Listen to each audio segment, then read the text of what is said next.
I think we've all done this at some point when we have a crush. You know what I'm talking about? Sending that message and then staring at your phone like it's some kind of magic lamp, refreshing the chat, checking if she's online, rereading the message over and over, and convincing yourself that maybe she's just busy and will respond soon. But then, minutes stretch into hours, and hours start feeling like days. Suddenly, you're caught in this internal debate. Should I send another message?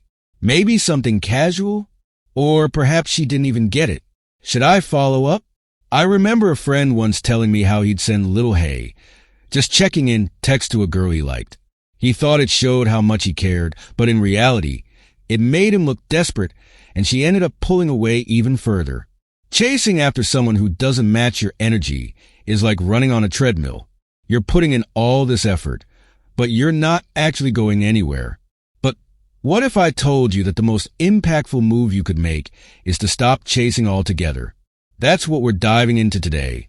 Why you should never message her again, and how making this one shift can change everything for you. Subscribe to the channel and stay tuned. Point 1. The power of silence. If she's not replying, her silence is already an answer. The biggest mistake people make is filling that silence with more messages. Think of it this way. Imagine you're in a store and a salesperson keeps hovering, asking, "Do you need help? How about now? Are you sure?" Annoying, right? It doesn't make you want to buy anything. It makes you want to leave.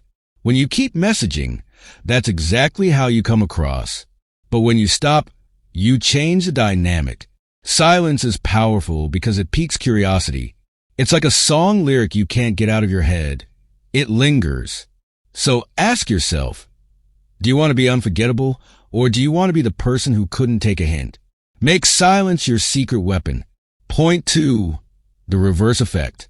When you stop chasing, you give her the space to notice your absence. People often don't realize what they have until it's gone. Think about it. If you're always the one initiating plans with a friend, the one time you don't, they might suddenly reach out saying, "Hey, we haven't talked in a while." The same principle applies here.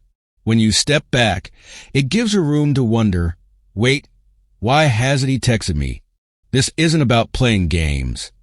It's about valuing yourself enough to let her meet you halfway. Yes, stepping back can be tough when you genuinely like someone. But here's the thing. If she doesn't notice your absence, do you really want to keep chasing someone who doesn't value your presence? Point 3. Focus on your growth. Here's where things get exciting. Instead of waiting for a reply, channel that energy into yourself. Ask yourself, what's one thing I've been putting off that I can start now?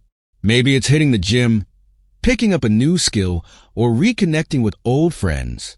I remember hearing about a guy who, after a breakup, decided to train for a marathon. Not only did he transform physically, but the discipline also changed his mindset. By the time his ex reached out, he wasn't even interested anymore. He was too busy thriving. When you focus on growing and improving, you naturally become more attractive, not just to her, but to everyone around you. So, ask yourself, what's more fulfilling? Chasing someone who isn't interested or becoming the best version of yourself? Point 4. Gaining clarity. When you take a step back and focus on yourself, something amazing happens. You gain clarity. You start seeing the situation for what it really is, not what you hoped it would be. It's like cleaning a foggy window. Everything looks blurry at first, but as you wipe away the grime, the view becomes clear.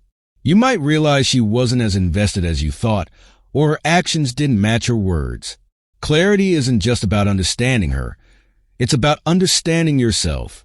What do you truly want in a partner? What are your deal breakers? When you gain that clarity, you'll no longer settle for less than you deserve. Point 5. If she reaches out. Now, let's say she texts you out of the blue. Remember, her reaching out doesn't necessarily mean she's ready to give you what you want. It could be curiosity or even boredom. Your job is to stay grounded. If you're still interested, keep things casual. Don't fall back into old patterns of over-texting or over-investing. Take your time to understand her intentions. If she's not serious, Be ready to walk away with confidence. Here's the mindset shift. When you value yourself, you're not afraid to lose someone who doesn't match your energy. The right person won't make you question your worth. Point 6. Reclaiming your power. At the end of the day, this isn't about her, it's about you. Every time you choose to walk away from someone who doesn't value you, you're reclaiming your power. You're telling yourself and the world that you deserve better. Think about it. Every great success story starts with someone deciding they're worth more. Whether it's in love, a career, or life, the moment you stop settling is the moment you start thriving. So, here's my final question. Are you ready to let go of what's not meant for you and make room for someone who truly deserves you? When you stop chasing, focus on yourself, and value your energy, something incredible happens. You take back control. The right person will meet you halfway. They won't make you guess, wonder, or chase. By stepping back, you create space for a meaningful connection, one where you're respected and valued. So stop waiting. Stop chasing. Start becoming the person you're meant to be. Because when you do, you won't just change the game. You'll be the one setting the rules. You've got this.